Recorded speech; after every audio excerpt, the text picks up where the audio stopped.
ஆண்டவராகிய இயேசுவின் நாமத்தில் என்னுடைய அன்பின் வாழ்த்துக்கள். இந்த நாளிலும் ஆண்டவர் நம்ம கொடுக்கிறதான வார்த்தை 1 கொரிந்தியர் 9வது அதிகாரம் 24வது வசனம்.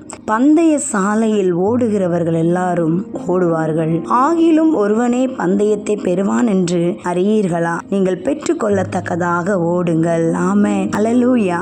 கொரிந்து பட்டணத்திற்கு அப்போஸ்தலனாகிய பவுல் நிருபத்தை எழுதும்போது இந்த வார்த்தையை எழுதுகிறார். கொரிந்து பட்டணத்து ஜனங்கள் விளையாட்டுகளை ரொம்ப விரும்புவார்கள் என்று வரலாறு கூறுகிறது.